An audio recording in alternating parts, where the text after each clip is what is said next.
Well, thank you, Samson, and good morning to my good friends in the studio. Listen, Samson, let me make just a quick comment on this issue of corruption.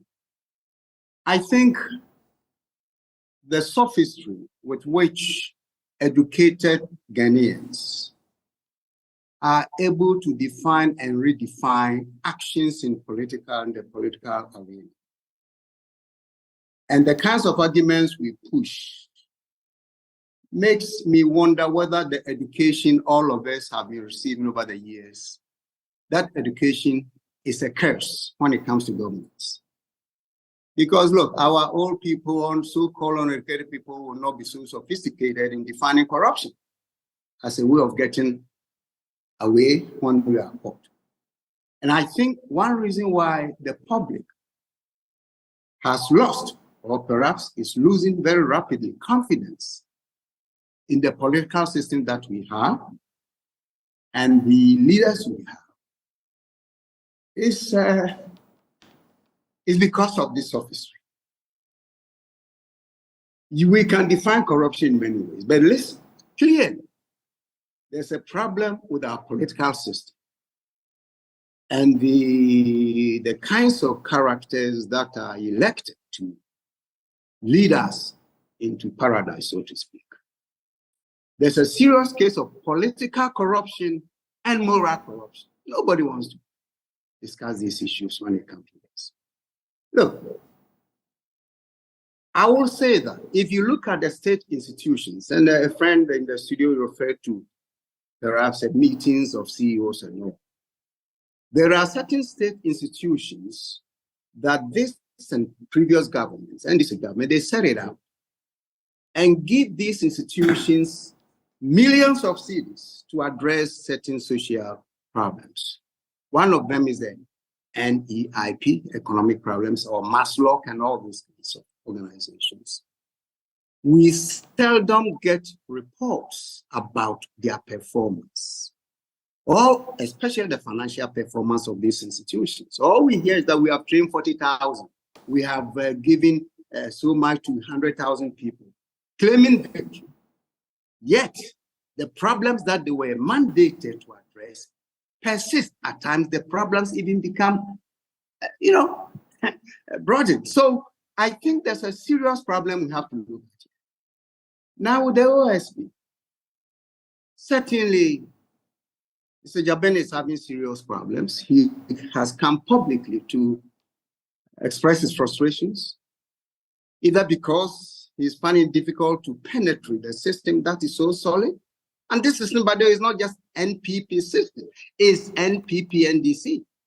I can bet you, if there's change of government and get a new government from the other side, these issues will still be there. So the point I'm making here is there is a need for, until we get the transformation that we need, because I sincerely believe if there was a third choice in these coming elections, most people will opt for that, because our politicians have used their sophistry, their legal studies, whatever studies they've done, to continuously trick the public.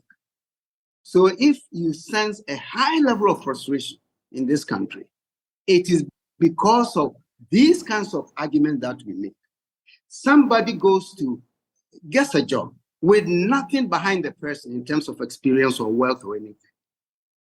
4 years later, this person wants to be a parliamentarian. With what? With the public money that he's been entrusted to administer. That's my thinking. Because if you give me a job and I didn't have a house, I didn't have a car, my bank account perhaps was zero, and I'm able to dish out money to my constituents, whether they are Christmas gifts or whatever, my first question would be, where did you get the money? And if you look at a trend, Samson, it's not only under this government. That's why I always have my problem with the two parties.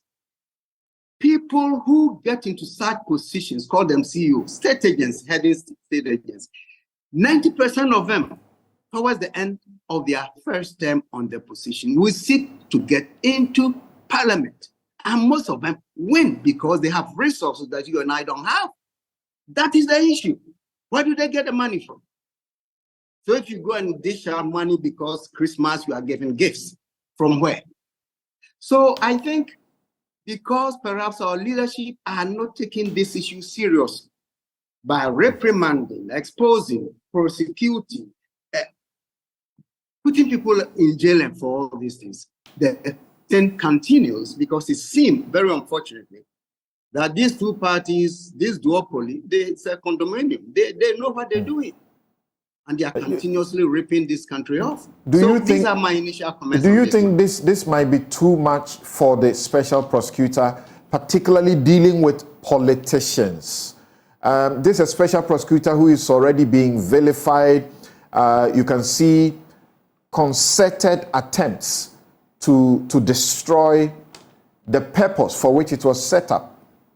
Will it succeed? And we are waking up to, just yesterday, another big politician who potentially could have become the flag bearer of the party and may have continued to become a president of this country, go to Bantama and tell the delegates there that they should vote for his brother so that he does not tell the secrets of corruption that he knows. But if they vote against his brother, he will tell the world about the rot that he knows that has gone on between the incumbent whilst he was at the presidency as a deputy chief of staff. Sad, isn't it, something? Very sad. See, when I mentioned political corruption, I also mentioned moral corruption. This is what we are witnessing. If you know somebody has committed a crime against the state, and you go public to say, well, I'm holding on to this truth, something that may have damaged this country's development. So if you vote against my brother, then I will reveal it. For what purpose? I don't even understand. If these people who want to rule over us have this kind of mindset, I don't understand. But you see, the thing is this. That's why people like me, I continuously say there's a need for a radical change, first in our constitution, and the way we do political business. The system that we created, and I don't blame those who wrote the constitution and those who have been writing our laws, we have created an inherent corrupt system in all of these things. And people do these things and get away. We talk about transparency, accountability. When has anyone, after finishing a tenure in the state institutions, that person has been called to, if auditors do their job, do we know? The public needs to. So there's no public accountability in these kinds of matters. So I guess the politician, and I'm not saying all politicians are evil, please don't get me wrong, but from what we hear and what we observe, it is pathetic that people wanting to rule this country do not have what it takes to make this country wholesome. You see, lately we're getting videos from Benin, for Rwanda, we are seeing what is going on in other countries. And Ghana likes to say we were the first to be independent, south of the Sahara, we are the first and blah, blah, we are first in everything. We are the last in most things that we cherish. That is the basic fact. And more sadly, something, when the campaign hasn't started, they want to hear what politicians are promising, what they want to do, it comes nowhere near attacking the fundamental faith that is embedded in our system. All right. So if you ask me about the OSP, I'm afraid Mr. Agyeman will leave the office a very disappointed individual.